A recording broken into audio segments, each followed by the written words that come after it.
Glenn Clark, and this is my wife, Linda. And my story is about Cornelia Haddle, who was Jimmy Haddle and Emmeline Pursley's mother. When we first came to the church, it was the summer of 1980, and Cornelia immediately recognized us as newcomers and cornered us and put us through the third degree, finding out about our background. And she determined that Linda was a teacher. And the next thing she says is, Emmeline, come over here, you have to meet Linda, because Emmeline was a teacher. And then she started to ask me questions and determines that I was a pilot in the Air Force. So she says, my son-in-law, Rock, Emmeline's husband, was a pilot in the Air Force. Rock, come over here. and then it was, where'd you go to college? And I said, well, I went to the Citadel. And she says, Jimmy's my son. He went to the Citadel. You have to meet Jimmy. So the story is, because of Cornelia, our first day in the church led to us having lifetime friends and connections that still exist today. Praise be to God. Praise be to God.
First form, yeah, great year. But since then, we've done several. How many spaghetti dinners have we done?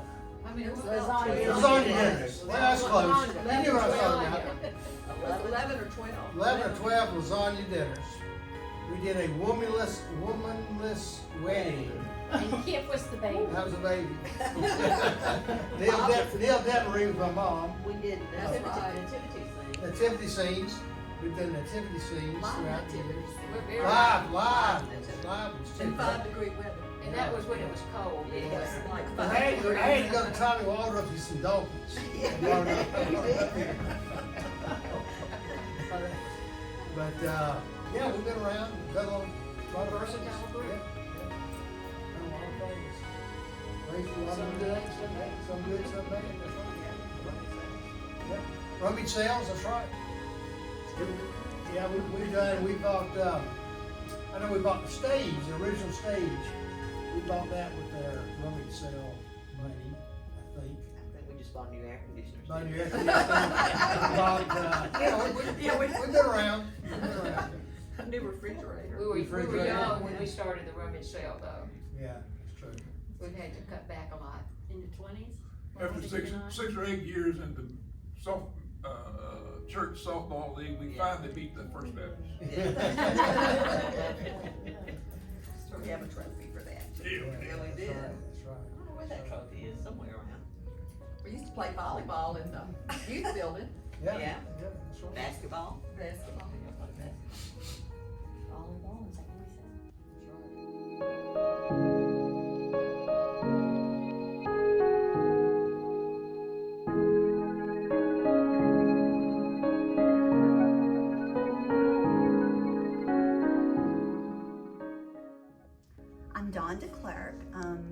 I remember the first time I came to Douglasville first. It was in 1997, and the first person I encountered was Dot Paget. The church was packed, there weren't any seats, and I'm looking for a seat, and there's this lady here waving at me, and she's like, Dawn, you will sit right here. I thought a movie star had come to Douglasville. I know, she had this blonde hair that came down, and I thought, oh my gosh, a movie star has come to Douglasville First United Methodist Church. I think I had a hat on. No, that's Sunday. Well, maybe you did. I don't know. think so. But then we became fast friends. Absolutely. And I love my Doc Paget. But that was the first, and then I joined the church later that year, and that's the only church I've ever attended in Douglasville, and I'm just so blessed that I'm still here. Well, my name is Dot Paget. I've been a member of this church since November 1941. Well, I have a lot of memories of the church. The first thing that I remembered when we first came to Douglasville and the Methodist Church, there was a minister here called Charles Allen. And Charles was he was very, very young. Probably this was about his second assignment. And the thing that I heard the most, that Charles Allen could get blood out of a turnip. And as a result of that, we were able to build a small church that was downtown Douglasville on Church Street, the corner of Church and Price Avenue, the one where the conference center is now. And so I thought, what are we talking about, blood out of a turnip? Because I was very young, and I found out that he came to Douglasville. He began to know who the members of the church were that had resources that could build a church. And so he actually talked them into building and paying that small, beautiful little church.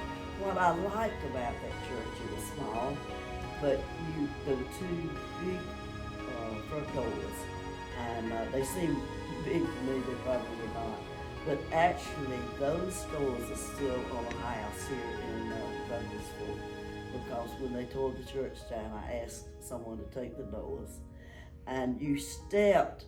I had come from a church, a larger church in Sandersville that was a big brick and stone with lots of steps to go into the church. I loved it that you walked off the sidewalk one step and you were in the church building, and that's what I loved about it. The Sunday school part was another building that connected to it. It was an older building, but the thing that impressed me the most about the Sunday school, and I taught Sunday school there for many, many years, was that the kids would go up to the third floor. There was a basement, a first floor, and it was kind of like a mezzanine. And you would go up, and they had an assembly. And with the assembly, that would be maybe third, fourth, fifth, and sixth graders. And we had an assembly, and we came together, we sang, and then there were little classrooms that you went into. And I thought that was so wonderful to have that.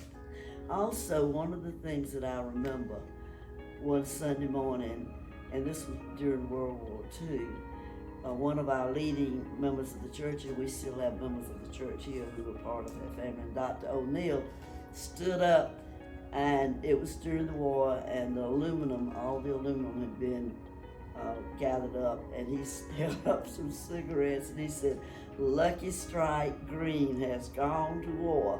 Well, I don't know that had a thing to do with our church service and why I even remember that all the years, but our church basement was used to wrap bandages, and it was a little different from what we have now.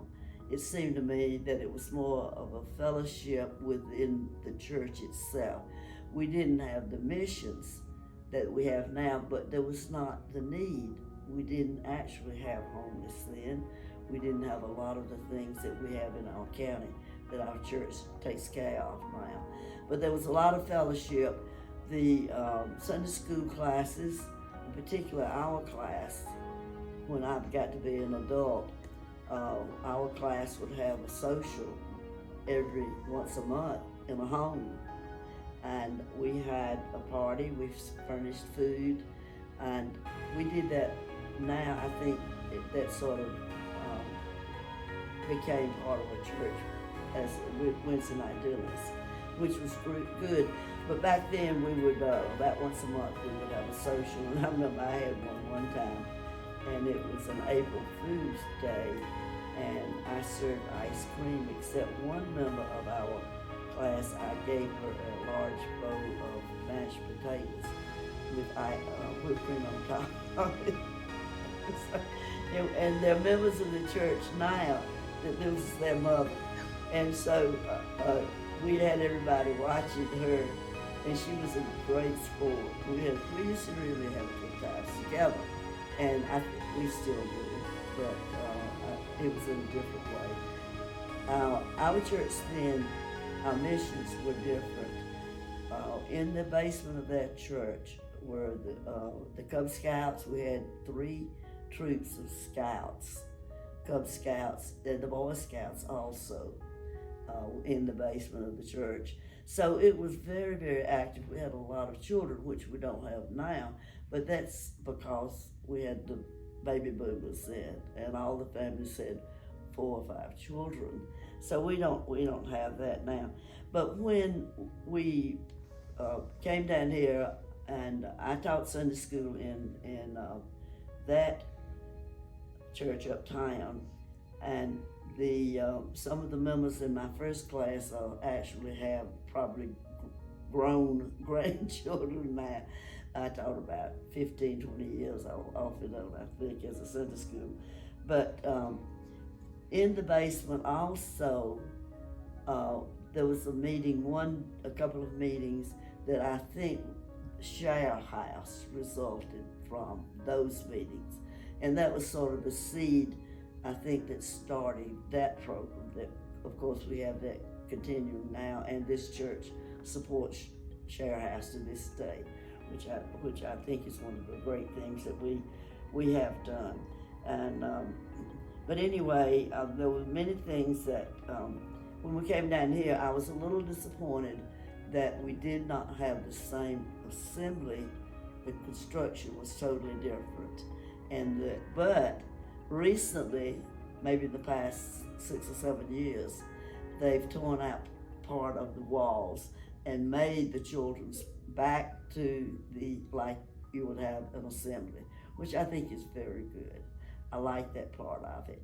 Coming down here was quite different for a lot of us, because the church, and we had to help, some of us made curtains.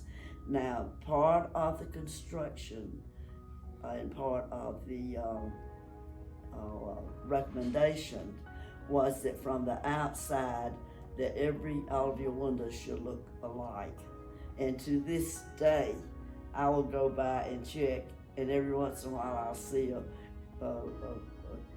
we didn't have blinds, and we had curtains and draperies. The draperies had to be lined in all the same color, because they wanted to maintain the beauty of the church. And to this day, I will look and check and see if those windows, and I've gotten to the point where I think, oh well, that's the children, that's okay, it doesn't really matter, I'm sure. Whatever they do, it serves a purpose.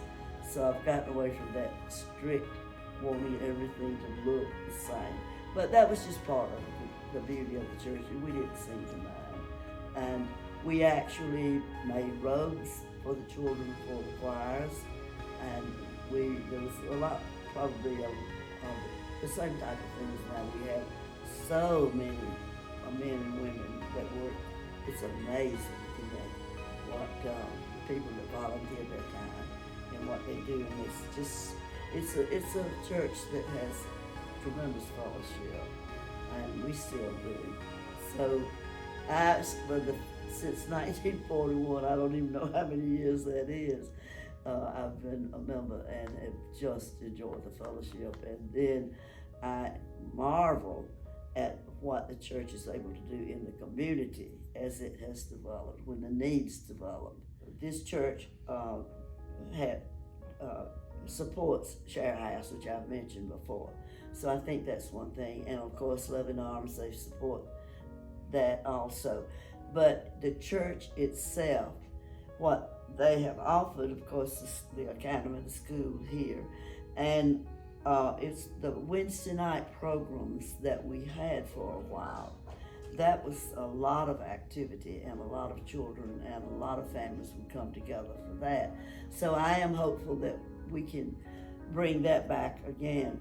I'm not sure if we have the family structure that we do then, but Wednesday night was a very, very active night with the children and the families coming together. So hopefully we can build back on that, or something that would be similar to that. And then too, if we have a young couple that's just married, and certainly this church embraces everybody. It's one of the most welcoming churches. I went into a large church in Houston, Texas, the largest, and not a soul spoke to me. This was in 1977, and I think maybe I sat in somebody's pew. I don't know, but anyway, it was. I never forgot about it. So you will not find that to be true in our church. It's very friendly.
First came to Douglasville First United Methodist Church in 1993.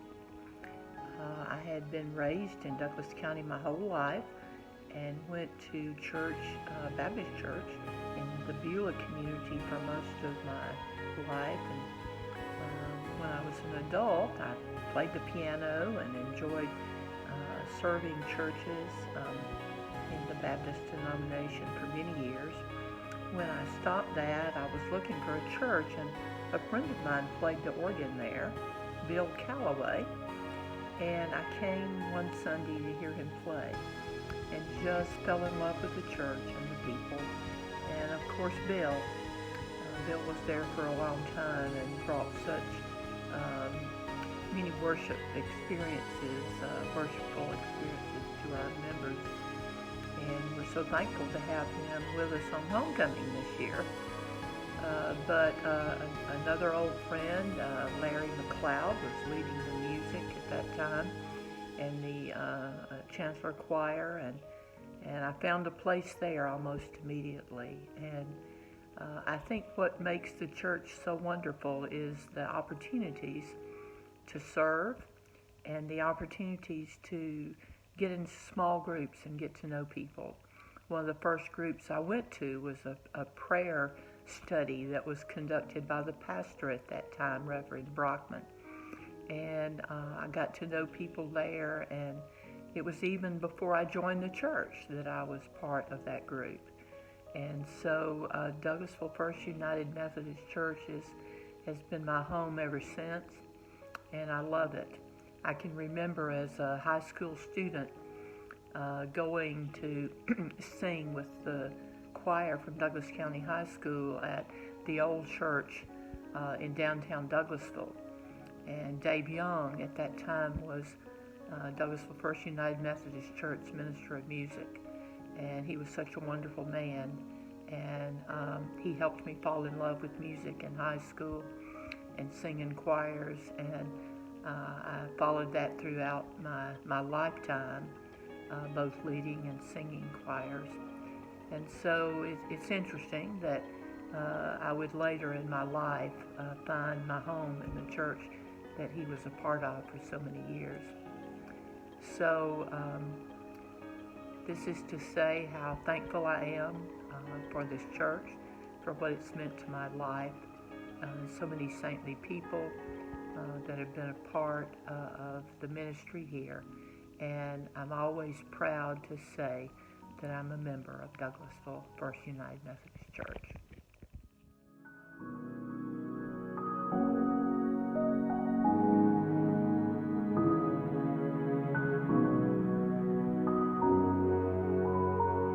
Good afternoon. I would say that one of my most memorable moments at our church is Hallelujah Night.